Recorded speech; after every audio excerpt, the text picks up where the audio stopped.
জীর্ণ শীর্ণ টিনের ঘর, ৩ কক্ষের ছোট এই স্থাপনার চারদিকে ভাঙাচোরা অবস্থা। বাইরে থেকে দেখলে বোঝার উপায় নেই এটি আসলে মানুষের চিকিৎসা সেবার জন্য স্থাপিত স্বাস্থ্য কেন্দ্র।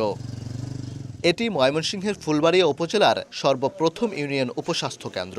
কাগজপত্রে এই স্বাস্থ্যকেন্দ্রে মেডিকেল অফিসার সহ ৫ জন কর্মরত থাকলেও বাস্তবে কেবল একজন উপসহকারী কমিউনিটি মেডিকেল অফিসার ও একজন ফার্মাসিস্ট দিয়ে কোনো রকমে চালানো হচ্ছে সেবা কার্যক্রম। নেই সীমানা প্রাচীরও, নিরাপত্তার ঝুঁকি তো আছেই, ভাঙা দরজা জানালা, নেই শৌচাগার কিংবা পানির ব্যবস্থা। সেবা নিতে আসা রোগীদের অভিযোগ আর আক্ষেপের জন্য শেষ নেই। ঠিকমতো ওষুধ এখানে পাওয়া যায় না।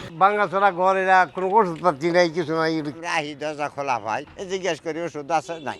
আমরা চাই ডাক্তার আরও ডাক্তারের ব্যবস্থা করার জন্য ভালো এনুকা আরও ২-৩ রকমের ডাক্তারের প্রয়োজন। সংশ্লিষ্টরা জানান ৯৯ শতক জমির উপর প্রতিষ্ঠিত হলেও এর ৭৯ শতকই এখন বেদখল। ৩৪ শতক জমি রাষ্ট্রপতি থাকার সময় বঙ্গবন্ধু শেখ মুজিবুর রহমান এক ভিক্ষুককে দান করেন। বাকি জমি ভূমিহীনদের লিজ দিয়েছে জেলা প্রশাসন। ভবন নাই, আমরা চিকিৎসা দিতে পারি না।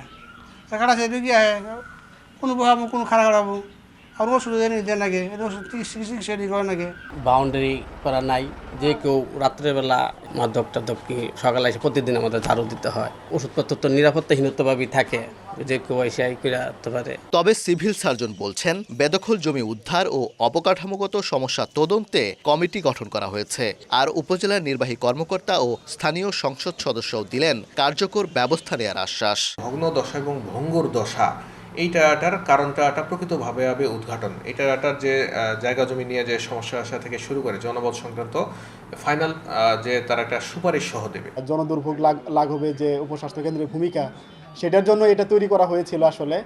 তো দীর্ঘদিন যেহেতু জরাজীর্ণ অবস্থায় রয়েছে, আমরা সেটাকে মোটামুটি একটা পর্যায়ে নিয়ে যাব। ফুলবাড়িয়া পৌরসভায় একটা স্বাস্থ্য কেন্দ্র, আমরা এটাকে কার্যকর করা, চালু করা এবং এই ক্ষেত্রে যত অনিয়ম আছে সেটা দূর করার জন্য ইনশাআল্লাহ আমরা যথাসাধ্য চেষ্টা করব। ফুলবাড়িয়া পৌরসভার বড়পুকুরপাড় এলাকায় ১৯৬৫ সালে প্রতিষ্ঠিত হয় এই স্বাস্থ্য কেন্দ্র।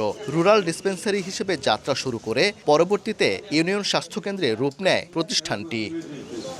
ওবায়দুল হক, সময় সংবাদ, ময়মনসিংহ।